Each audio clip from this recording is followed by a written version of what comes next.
नमस्कार मंडळी, श्री स्वामी समर्थ. आपल्या आर के टिप्स या मराठी यूट्यूब चॅनलवरती तुमच्या सर्वांचे खूप मनापासून स्वागत आहे. आज आहे 13 जानेवारी, वार बुधवार आणि या दिवशी आलेले आहे भोगी.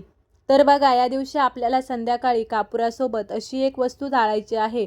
जर आपण ही वस्तू संध्याकाळी आपल्या घरामध्ये कापुरासोबत जर जाळली तर आपल्या जीवनातील सर्व वाईट भोग, कर्म, दुःख, दारिद्र्य, अडचणी या नष्ट होतील आणि आपल्या मनातील सर्व मनोकामना पूर्ण होतील. सोबतच आपल्या घराची, मुलांची, पतीची सुद्धा अगदी भरभरून प्रगती होईल. असा हा एक उपाय मी तुम्हाला आज या व्हिडिओमध्ये सांगणार आहे. त्यामुळे तुम्ही व्हिडिओ हा शेवटपर्यंत नक्की पहा. तर पहा, भोगी म्हणजे काय असतं, भोगीचं काय महत्त्व आहे हे तुम्हाला काल बऱ्याच व्हिडिओमध्ये मी सांगितलेलं आहे. आज या व्हिडिओमध्ये मी फक्त तुम्हाला एक उपाय सांगणार आहे. तो आपल्याला संध्याकाळी करायचा आहे. बघा, आपल्या हिंदू धर्मामध्ये देवदेवतांना प्रसन्न करून घेण्यासाठी अनेक प्रकारचे उपाय केले जातात. जेव्हा आपण देवदेवतांना प्रसन्न करत असतो अशा वेळी तिथे सगळ्यात महत्त्वाची गोष्ट असते ती म्हणजे कापूर. कापुराचे अनेक उपाय आहेत, तर ते आपल्याला ज्योतिषशास्त्रामध्ये सांगितले गेलेले आहेत. देवाला प्रसन्न करून घेण्यासाठी, वाईट शक्तींचा नाश करण्यासाठी कापूर हे अतिशय महत्त्वाचा मानला जातो. फक्त घरातील नकारात्मकता नाही, तर बघा, वातावरणातील बारीक रोगजंतू देखील या कापुरामुळे नष्ट होतात आणि सोबतच आपल्या घरामध्ये सकारात्मक ऊर्जेचा प्रवेश देखील होत असतो आणि त्यामुळे दुष्ट ग्रहांचा प्रभाव सुद्धा कमी होतो व व्यक्तीच्या जीवनात सर्व चांगल्या गोष्टी व्हायला सुरुवात होत असते आणि व्यक्तींच्या जीवनामध्ये प्रगती होत असते. आणि म्हणूनच आपल्याला आज संध्याकाळी आपल्या जीवनातील सर्व वाईट भोग, वाईट कर्म, दुःख, अडचणी, दारिद्र्य दूर करण्यासाठी आपल्याला हा उपाय करायचा आहे. कधी कधी आपल्याकडे भरपूर पैसा असतो, परंतु आपल्याला सुख नसतं. घरामध्ये सुख शांती नसते, माणसाला सुख नसतं, माणसाच्या आयुष्यामध्ये फक्त अडचणीच असतात. अशा वेळी आपल्याला काही उपाय करायचे असतात, जेणेकरून आपण हे उपाय केल्यानंतर नक्कीच आपल्या आयुष्यातील सर्व अडचणी ह्या दूर होतात. सायंकाळी 5 वाजल्यानंतर रात्री 12 वाजेपर्यंत हा उपाय तुम्ही कधीही करू शकता. हा उपाय करण्यासाठी सर्वप्रथम तुम्हाला एक मातीची पंती घ्यायची आहे. मातीची पंती घेतल्यानंतर तुम्हाला त्यामध्ये 7 कापराच्या वड्या घ्यायच्या आहेत. कापूर हा भीमसेनी असेल तर अतिशय उत्तम, नसेल तुमच्याकडे जो कापूर आहे तो तुम्ही घेतला तरी सुद्धा चालेल. यानंतर आपल्याला काळे तीळ जे असतात बघा, तर ते काळे तीळ चिमूटभर घ्यायचे आहेत. बघा, या दिवशी तिळाला अतिशय महत्त्व दिलं जातं. प्रत्येक गोष्टीमध्ये आपल्याला तिळाचा वापर करायचा असतो. मग ते पांढरे असो किंवा काळे असो, दोन्हीही तिळांना तितकंच महत्त्व दिलं जातं. सकाळी उठल्यापासून आपण अंघोळीच्या पाण्यामध्ये, आपल्या जेवणामध्ये, आपण जे पाणी पिणार आहे त्या पिण्याच्या पाण्यामध्ये सगळीकडे आपण तिळाचा वापर करत असतो.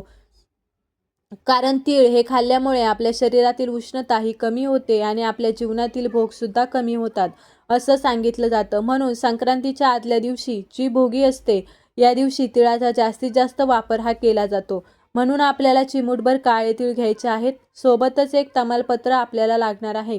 तमालपत्र म्हणजेच तेजपत्ता, जो आपण आपल्या मसाल्यामध्ये नेहमीच वापरतो. तर तो तेजपत्ता आपल्याला घ्यायचा आहे. चांगला अखंड असावा, तुटलेला फुटलेला कुठेही असा वाकडा तिकडा नसावा, असा एक तमालपत्र आपल्याला घ्यायचा आहे. एक पेन घ्यायचा आहे. तुम्ही लाल कलरचा घेतला तर अतिशय उत्तम, नसेल तर तुम्ही हिरव्या कलरचा घेतला किंवा निळ्या कलरचा पेन घेतला तरी सुद्धा चालेल. यानंतर त्या पानावरती आपल्याला काही महत्त्वाचे शब्द लिहायचे आहे. ते म्हणजे आपल्या जीवनातील भोग नष्ट व्हावे, अडचणी, दुःख, दारिद्र्य दूर व्हावं असं तुम्हाला त्या पानावरती लिहायचं आहे. लिहिल्यानंतर तुम्हाला काय करायचं आहे, ती मातीची पंती आपण घेतलेली आहे, त्यामध्ये कापूर आहे, त्यावरती थोडंसं शुद्ध गाईचं तूप जे असतं ना, ते तुम्ही घालायचं आहे. नसेल तूप तर हरकत नाही. तसंच तुम्हाला कापराच्या वड्या या प्रज्वलित करायच्या आहे. त्यावरती आपण हे काळे तीळ टाकलेले आहेत. यानंतर जे तमालपत्र आपण घेतलेले आहे त्यावरती आपण जे काही गोष्टी लिहिलेल्या आहेत, तमालपत्र उजव्या हातात आपल्याला घ्यायचं आहे. कापूर हा तुम्हाला प्रज्वलित करायचा आहे. यानंतर हे तमालपत्र त्या कापरावरती आपल्याला पकडायचं आहे आणि मनोमन आपल्याला म्हणायचं आहे की माझ्या जीवनातील सर्व भोग, दारिद्र्य, अडचणी यासोबत नष्ट होऊ दे आणि माझ्या आयुष्यामध्ये सुख, शांती, समृद्धी ही कायम टिकून राहू दे, अशी प्रार्थना तुम्हाला करायची आहे. आणि हे पान तुम्हाला त्या कापरावरती जाळायचं आहे. तर पहा, हा उपाय तुम्हाला कुठे करायचा आहे, तर हा उपाय तुम्हाला तुमच्या देवघरासमोर करायचा आहे.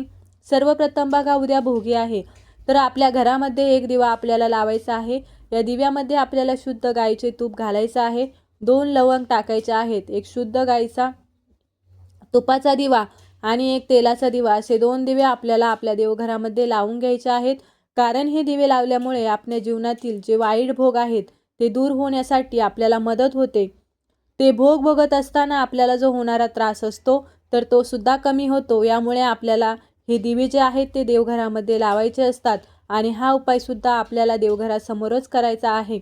आता हे तमालपत्र तुमचं जाळून झाल्यानंतर तुम्हाला ते मातीचं भांडं उचलायचं आहे आणि आपल्या संपूर्ण घरामध्ये तुम्हाला फिरवायचं आहे. त्याचबरोबर या दिवशी तुळशीला अतिशय महत्त्व दिलं जातं.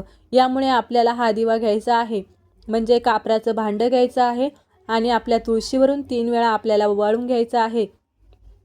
सोबतच आपल्या घरावरून सुद्धा मुख्य दरवाजा जो आहे तर त्यावरून सुद्धा तुम्हाला 3 वेळा ओवाळून घ्यायचं आहे आणि यानंतर आपल्या देवघरासमोर येऊन ते आपल्या भांड्यासमोर ठेवून द्यायचं आहे. ते एकदा शांत झालं की त्यामध्ये थोडंसं पाणी टाकायचं आणि एखाद्या झाडाच्या खोडाला तुम्हाला ओतून द्यायचं आहे. तर असा हा एक उपाय तुम्हाला करायचा आहे. अतिशय प्रभावी उपाय आहे. तुम्ही नक्कीच आज संध्याकाळी आपल्या जीवनातील वाईट भोग, कर्म, दुःख, पाप, अडचणी नष्ट करण्यासाठी हा उपाय तुम्ही करू शकता. सोबतच हा उपाय केल्यामुळे 7 पिढ्यांचं दारिद्र्य हे सुद्धा नष्ट होईल. जर तुम्ही हा व्हिडिओ आवडला असेल तर व्हिडिओला लाईक करा. चॅनलवरती नवीन असाल तर सबस्क्राईब करा आणि असेच माहितीपूर्ण व्हिडिओ पाहण्यासाठी बेल आयकॉनला प्रेस करा. चला तर मग भेटू अशाच पुढल्या एका नवीन व्हिडिओमध्ये. तोपर्यंत सर्वांना श्री स्वामी समर्थ.